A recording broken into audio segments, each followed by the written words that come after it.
नमस्कार दोस्तों। आज की हमारी कहानी है एक भाभी की धैर्य की कहानी।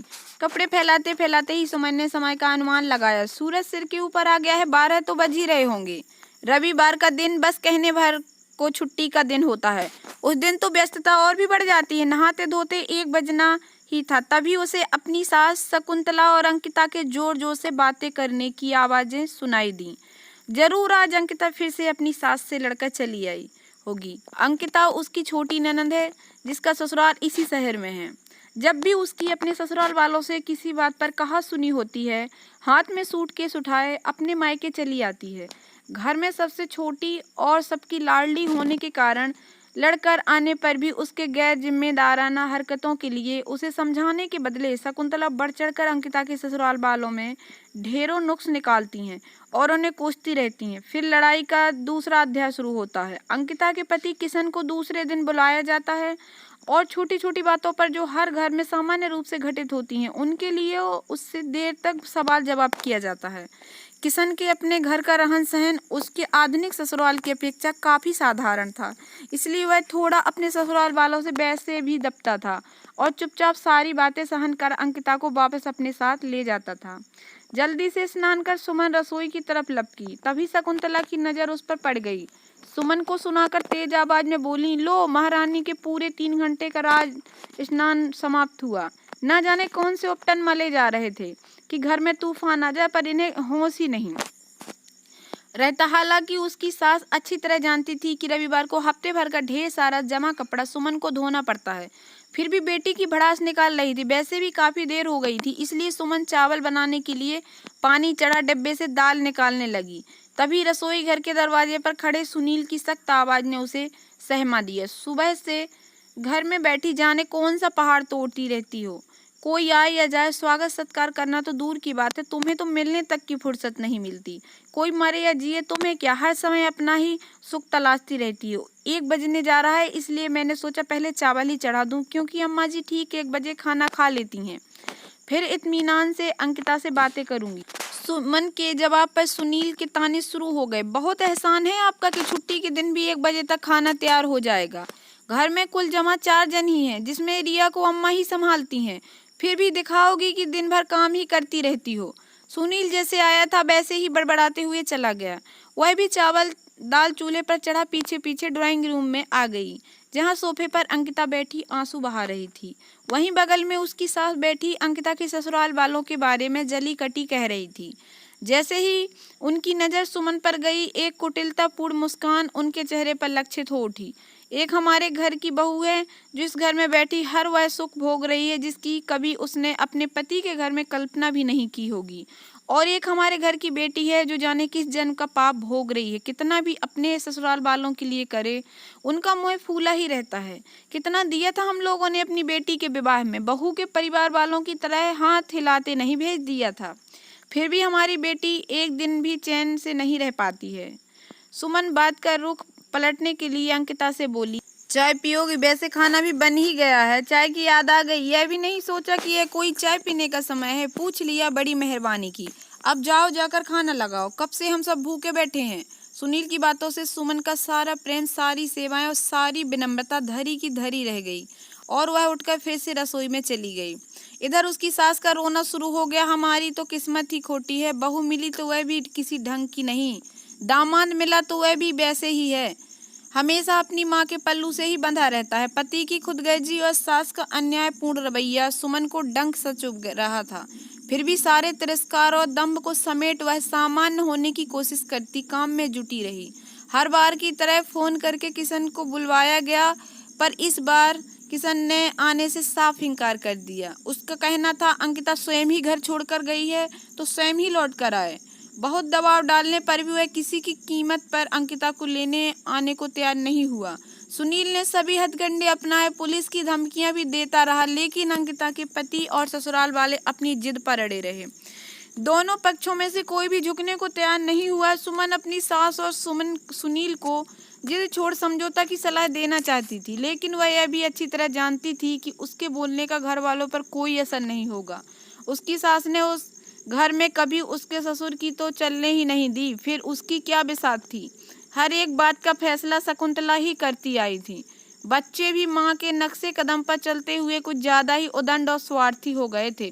अंकिता भी अपने ससुराल में माँ की तरह सब कुछ अपनी मुट्ठी में करने के लिए हमेशा अपनी सास, ननद और पति से उलझती रहती थी। छोटी छोटी बातों में भी फोन पर माँ से सलाह लेती और उनके निर्देशानुसार घर चलाने की कोशिश करती। वह जब कभी जरा सा भी बीमार हो जाती तुरंत माँ को टेलीफोन कर देती और उसकी माँ आनंद फानन में पहुंचकर अंकिता को अपने साथ घर ले आती। अंकिता के व्यवहार और घर में माँ की दखलंदाजी से अंकिता का घर टूटने लगा था। सास और पत्नी की हरकतों से किशन बुरी तरह खींच जाता। अपनी सास की जरूरत से ज्यादा दखलंदाजी उसे बिल्कुल पसंद नहीं थी। वही अंकिता को समझाने की कोशिश करता तो अंकिता अपना सूटकेस उठाए मायके पहुंच जाती। हर बार किसी न किसी तरह समझौता हो ही जाता, लेकिन इस बार दोनों परिवार अपनी जिद पर थे, कोई झुकने को राजी नहीं थे। यही कारण था कि बात तलाक तक पहुंच गई। घर में इस बात को लेकर हर समय तनाव की स्थिति बनी रहती। घर के लोगों का बढ़ता तनाव गुस्से के रूप में सुमन पर बरसता। सुनील का व्यवहार भी अपनी पत्नी के प्रति थोड़ा ज्यादा ही निर्मम और रूखा हो गया था। हर छोटी बड़ी बात के लिए वह अपनी पत्नी को ही दोषी ठहरा प्रताड़ित करता। गुस्सैल तो वह पहले से ही था। वह बढ़ती परेशानी ने उसे और निष्ठुर और अमानवीय भी बना दिया था। एक दिन दाल में नमक तेज हो जाने पर सुनील इतना क्रोधित हो गया कि सुमन को गुस्से के मारे इतने जोर से धक्का दिया कि वह सीधे दीवार से जा टकराई और उसके सिर पर गहरी चोट लग गई। सुमन दुखी मन से अपने कमरे में चली गई।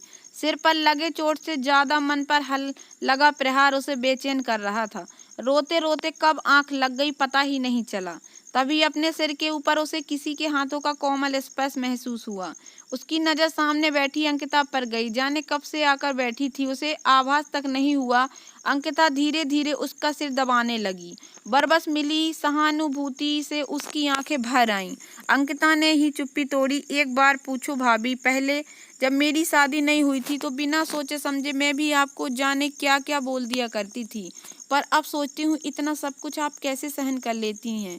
क्या आपको कभी गुस्सा होकर घर छोड़ने का मन नहीं होता? खुशी खुशी कोई नहीं चाहता इस तरह की तिरस्कृत जिंदगी जीना। सच कहूँ तो कभी कभी मेरा मन भी खुशियों की तलाश में भटकने लगता है।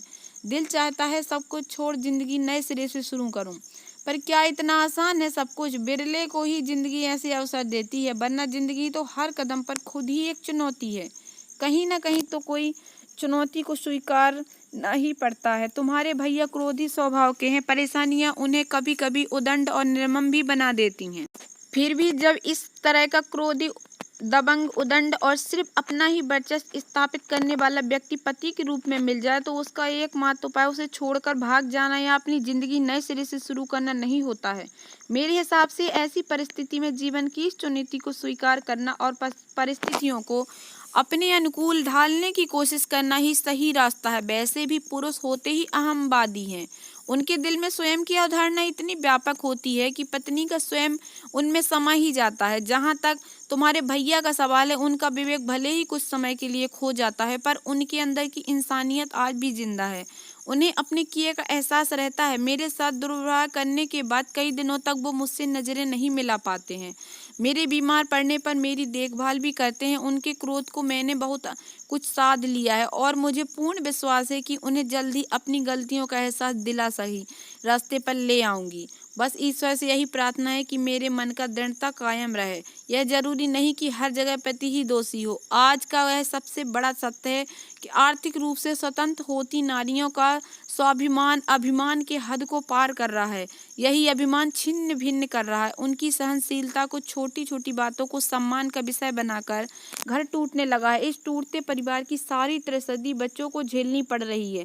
सच पूछो तो औरत बरगद की तो वो छांव है जहाँ बच्चे ही नहीं, घर के बुजुर्ग भी चैन और सुकून की सांस लेते हैं। इसलिए ही शायद प्रकृति ने इतना सही गुण और दिलो दिमाग से अत्यधिक कोमल बनाया है, ताकि रिश्तों की भावना को दिल से महसूस कर वह उसे टूटने से बचा सके। विपरीत परिस्थितियों में नारी अपने अंदर छुपी अदम्य साहस और सहनशीलता से अपने घर तनिका तिनका जोड़कर उसे बिखरने से बचा लेती है। कौन नहीं चाहता कि उसे सुंदर, समझदार और प्यार करने वाला जीवन साथी मिले, लेकिन जीवन में सब कुछ वही नहीं मिलता जैसा कि हम चाहते हैं। अगर अनचाहे मिले तो उसे अपने अनुकूल ढालने की कोशिश करना ही समझदारी है, ना कि सब कुछ छोड़कर भाग जाने में। कहाँ कहाँ और किन किन कठिनाइयों से भाग हम भागते रहेंगे। मेरी मानो तो अंकिता, तुम अपने सारे मान अभिमान को भुला अपने ससुराल लौट जाओ। सिर्फ एक बार पूरी ईमानदारी और धीरज से ससुराल के लोगों के साथ सामंजस्य बैठा जीने की कोशिश करो, सब ठीक हो जाएगा। मुझे लगता है कि वे लोग इतने भी बुरे नहीं हैं। फिर भी अगर कभी अपने परिवार को समेटने में तुम्हारा धैर्य टूटने लगे तो अपनी भाभी को याद कर लेना उनके संघर्षों को जो पिछले 5 पैसों से वह तुम्हारे मायके को अपनाने के लिए कर रही हैं। दूसरे ही दिन बिना किसी को कुछ बताए अंकिता घर से गायब थी। घर के लोगों को लगा सुबह सुबह मंदिर गई। देर होने पर सबको चिंता होने लगी। तभी अंकिता का फोन आ गया कि वह अपने ससुराल चली आई है और यहाँ हर तरह से ठीक है। किसी को भी उसके पीछे परेशान होने की जरूरत नहीं है। एक हफ्ते बाद अंकिता अपने पति के साथ सबसे मिलने मायके आई। दोनों ही काफी खुश नजर आ रहे थे। आते ही किशन ने अपनी सास और सुनील से माफी मांगी और सीधे दोनों सुमन के कमरे में आ गए। कमरे में आते ही अंकिता सुमन से लिपट कर, भाभी आपको किन शब्दों में धन्यवाद दूं? आपने मेरा घर टूटने से बचा लिया। आप नहीं होती तो जिंदगी ना जाने में कितने कष्ट झेलती, इसका मुझे खुद ही अंदाजा नहीं। खाने को टेबल पर अंकिता अपनी माँ से बातों में, आज से आप मेरी कोई चिंता नहीं करोगी माँ, अपना घर अपने हिसाब से चलाऊंगी। अगर आपको किसी की चिंता करनी है तो भाभी की कीजिए, तभी इस घर में सच्ची शांति आएगी। अगर आप लोगों का निष्ठुर व्यवहार सहते सहते कहीं भाभी टूट गई तो यह घर पूरी तरह उजड़ जाएगा। मेरी सास से तो आप आशा रखती हैं कि वह आपकी बेटी को अपनी बेटी समझे, आपकी बेटी के अधिकार को समझे, तो फिर इन्हीं सब बातों से आप भाभी को क्यों वंचित रखती हैं? भैया से भी मैं यही चाहूंगी कि जितनी नसीहतें आप किशन को देते हैं वे सारी की सारी नसीहतें खुद आपको याद रखनी चाहिए। भाभी की सहनशीलता को आप लोग उनकी कमजोरी मत समझिए। रिश्तों को बचाने की जिम्मेदारी सिर्फ उन्हीं पर नहीं है। पत्नी एक बंधन मात्र नहीं होती, वो ईश्वर, समाज, कुटुंब, माता पिता के आशीर्वाद से पति और परिवार को जोड़कर रखने वाली सेतु है, जिसके मानसिक रूप से टूटते ही सब कुछ टूटकर बिखर जाता है। थोड़ी देर के लिए खाने की टेबल पर निःशब्द शांति छा गई, मानो सभी के अंदर विचारों का मंथन चल रहा हो। अंकिता के ससुराल जाते ही सुनील सुमन को डॉक्टर के पास ले जाने की जिद करने लगा। सुमन के बार बार मना करने पर वह मानने को तैयार नहीं था। तभी शकुंतला बोली, अगर बहू डॉक्टर के पास नहीं जाना चाहती तो उसे कहीं दूसरी जगह घुमा ला, मैं आज खाना खुद ही बनाऊंगी। और हाँ, रिया भी मेरे पास ही रहेगी। सुमन को आज पहली बार लगा कि लोग ठीक ही कहते हैं। अगर पूरी लगन और निष्ठा से कोई काम को पूरा करने की ठान ले तो जिंदगी जरूर उसे एक मौका देती है। अपने काम को पूरा करने के लिए बस ज़रूरत होती है थोड़े धैर्य की। तो कैसी लगी दोस्तों आप लोगों को ये कहानी? अगर आप लोगों को ये कहानी थोड़ी सी भी पसंद आए तो प्लीज़ मेरे वीडियो को लाइक कर देना। चैनल पर नया हो तो प्लीज़ सब्सक्राइब कर लेना और ज़्यादा से ज़्यादा शेयर करना। धन्यवाद दोस्तों।